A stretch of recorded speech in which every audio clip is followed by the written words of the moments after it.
ማህሌት ወደነ ብሩክ ቤት እየገሰገሰች ነው ያለችው። ምክንያቱም ምንም አይነት አማራጭ የተወላት ነገር የለም ማለት ነው። ዝና እንዳስፈራራት ከሆነ እኔ ጋር ገንዘብ የምትፈልጊ ከሆነ ወደ ብሩክ ቤት መግባትና ይቅርታ ብለሽ ከሱ ጋር መኖር ይጠበቅብሻል ይላታል። ታዲያ እሷ ግን ይህንን አማራጭ ሳትፈልግ ወደ እህቷ ተመልሳ እህቴ በእኔ ላይ አትጨክንም በሚል ሁኔታ ላይ ብቻ ትደውልላትና እባክሽ ማደሪያ የለኝም ከጧት ጀምሮ ምግብ ራሱ አልበላውም ስትላት፣ ኤፍራታ ግን እንደ በፊቱ አይደለችም። ትጨክንባታለች። ወደ እኔ ቤት ተመልሰሽ መምጣት አትችይም፣ እኔ የምታንቀኝ እህቴ የለችኝም ብላ ነገሩን ትነግራትና ራሷ እንዲጸጽታት እያደረገቻት ነው ያለው። ማህሌት ግን ከአንድም ሁለቴ እየለመነቻት ያለው እኔ እስካሁን ድረስ አንቺን አሳልፌ ያልሰጠሁት በጣም ስለማዝንልሽ ነው። አንቺም ደግሞ ይህን ውለታ ለእኔ መመለስ ይኖርብሻል። ከዚህ በፊት ያጠፋሁትን ጥፋት እያነሳሽ ብቻ እኔን መውቀስ የለብሽም ትላታለች። ኤፍራታ ግን ፍንክች አላለችም ነበረ ከሐሳቧ። እዚህ ቤት ውስጥ ተመልሰሽ መምጣት አትችይም፣ ምንም ብትሆኚ የሚያገባኝ ጉዳይ የለም ትላታለች። ስልኩንም ከዘጋችባት በኋላ መጨረሻ ማህሌት ያላት አንደኛውና የመጨረሻው አማራጭ የሚሆነው በዝና ሐሳብ መስማማት ነበረ። ታዲያ ዝናውኑ መጀመሪያ ያቀረበላት ውል ብሩኬን ይቅርታ ብለሽ ወደ እሱ ቤት ትገቢና ከዛ በኋላ ለኔ መስራት ትጀምሪያለሽ ይላታል።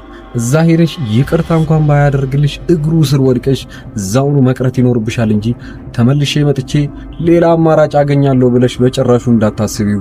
ኤፍራታ እህትሽንም እስካሁን ድረስ ያቆየዋት አንቺ ከኔ ጋር ስራሽን በስርዓት እንድትሰሪ በማሰብ ብቻ ነው እንጂ የሷንም የሰራችውን በደል እስካሁን ድረስ አልረሳሁትም ይላታል። ዝና ሌላውን ጭካኔ ደግሞ የያዛትና ያገተችዋን ልጅ አይታችኋታል። እሷን ማታ ላይ ዛሬ ከኔ ጋር ነው የምታድሪው እያለ ሲያስፈራራት እንደነበረው ልጅቷ ደግሞ በዛ ላይ ምንም አይነት መልስ ማሳየት አልፈልግም። ዝና የያዛትን ብቸኛዋን ምስኪን ልጅ ምን አርጊ ነው ሚላት። ከውጭ ያሉት እነ መድብል እነ ብሩኬ በጣም ስላናደዱትና እነሱ ላይ ስላልጨከንኩባቸው ነው ሊያሸንፉኝ የቻሉት። ታዲያ እሷን ሚላት ደግሞ ከዚህ በኋላ ያንቺ ገንዘብ አያስፈልገኝም፣ ከበቂ በላይ ቤተሰቦችሽ ልከውልኛል። አሁን ሚስቴ እንድትሆኚ ብቻ ስለምፈልግ ሚስቴ እንድትሆኚ ማስያዣው ደግሞ ዛሬ አብሬሽ ሳድር ነው ብሎ ያኔ ሲያስፈራራት እንደነበረው ልጅቷ ደግሞ በፍጹም እኔ ገንዘብም ከፈለክ ዱላም ብታደርግብኝ ችግር የለብኝም፣ ግን የሴትነቴን ክብር ባትነካና እንደዚህ ባታረክሰኝ ደስ ይለኛል እያለች ስትማጸነው አይታችኋል። ታዲያ እንደዛ እየለመነችው ራሱ በጣም በጭካኔ በተሞላበት መንገድ ሊያደርገው ተነስቶ ባለበት ሰዓት ላይ ነበር ድራማው የተቋረጠው። በቀጣዩ ክፍል ላይ ምን ቢፈጠር ይመስላችኋል? ታዲያ ሌላኛው ደግሞ ወደ ብሩኬ እየሄደች ያለችው ማህሌት ልክ እዛ እንደደረሰች ምን ሊደርስባት ይችላል?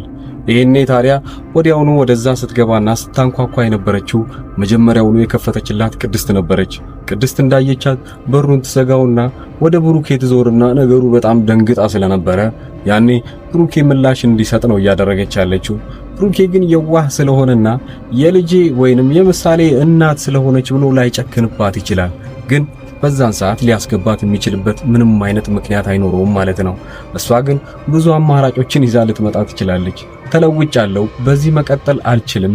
ታዲያ አሁን እንደ ድሮ ሴት ወይንም ተንኮለኛዋ ሴት አይደለሁም፣ ይቅርታ አድርገህልኝ ካንተ ጋር በሰላም ነው መኖር የምፈልገው ማለቷም አይቀር ነው።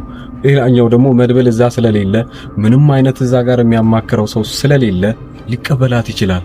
በጣም አደገኛ ነገር ውስጥ ገብቷል ማለት ነው በዚህ ሰዓት ብሩኬ ሌላው አሁን ያወጡት እቅድ ከመድብል ጋር አንድ ላይ ሆነው እነዝናንና የዝና ሙሉ ግብረ አበሮች እንዳለ ማሳሰር ይፈልጋሉ። ከዛ በፊት ግን እነሱ ደህንነታቸው የተጠበቀ ቦታ ላይ ቤታቸውን መቀየር ይፈልጋሉ። እዚህኛው ቤታቸው ከዚህ በፊት የተፈጠረውን ታውቃላችሁ።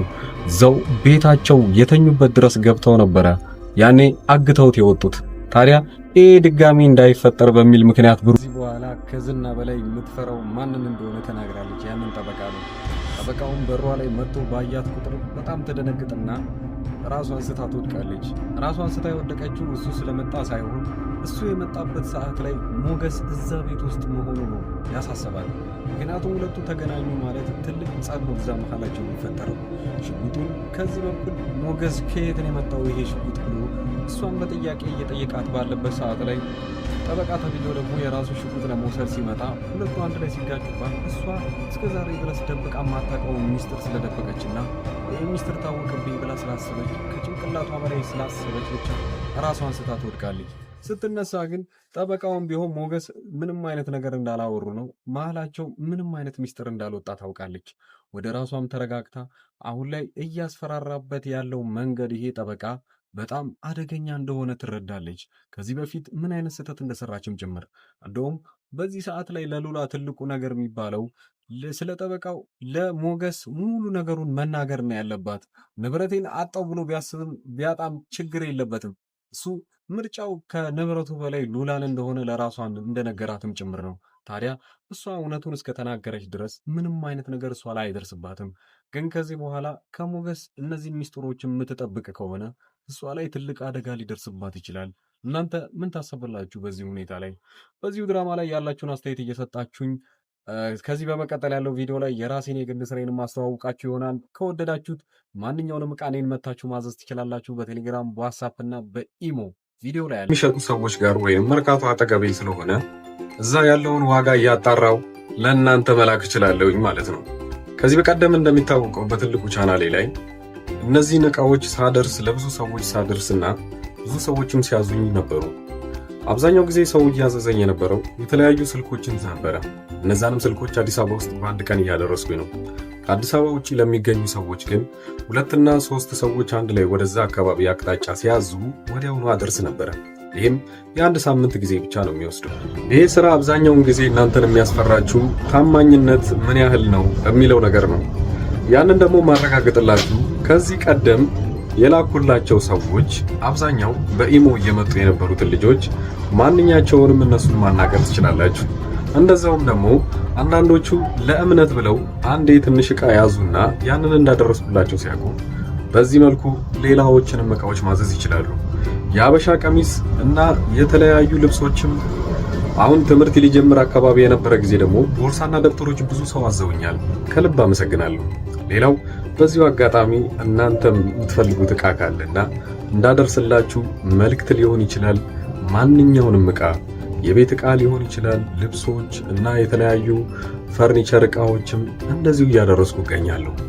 ዋጋ ብቻ ማወቅም ከፈለጋችሁ እኔን ማናገር ትችላላችሁ። ለማንኛውም እስኪ ዋይፋዎቹን ላከልኝና ልባጣቸው ነው የምፈልገው ማለት ነው። አመሰግናለሁ። በጣም አሪፍ ነው። እገዛለሁ ግን አሁን ሳይሆን ወደፊት የልጄ ልደት እየደረሰ ስለሆነ እንደ ስጦታ ታደርስልኛለህ። እዛው አዲስ አበባ ወደ ለገሃር አካባቢ ናቸው እና እዛት ታደርስልኛለህ። ደውዬ እነግርሃለሁ ሁሉ። አሁን ገባኝ። እና ዋይፋው ስንት ብር ነው? እና የዋይፋው ዋጋው ስንት ብር ነው? በገንዘብ ትችላለህ? ይሄኛው ስንት ነው? እና ስንት ጂቢ ነው? እንዴት ነው? ሁሉ ሰላም አለኝ ነው ደማኛ ተሊና ቆይታ እንዴት ነው? ሁሉ ሰላም። ኧረ ችግር የለም። ቀሪን ያኔ በ30 ሁሉንም አስገባልሃለሁ። ያንተንም የሳንም የሁሉንም ባንዴ አስገባዋለሁ። ችግር የለውም። ያኔ አንተ የምትሰጣት ከሆነ ትጀምረዋለች። ማይማር ይሄንን እስቲ አጣራ። ኮፍያዎች ስንት ናቸው? እስቲ ጠይቅ እስቲና አጣራሽ። ብዙ አይነት ነው ያለው፣ ግን ይሄንን ኦርደር ያደረኩልክ እስቲ እንትን ያልኩት የላኩልክ እስቲ ቦሌ ያምጣውና ከዛ አንተ ጋር ከሻንጣው ማለት ነው። ከዛ በኋላ አንድ ላይ ነው የምትሰጣ ከሞባይሉ ጋር ማለት ነው። ከይቅርታ ጋር ግን ከልብ ላስቸግርክ ነው።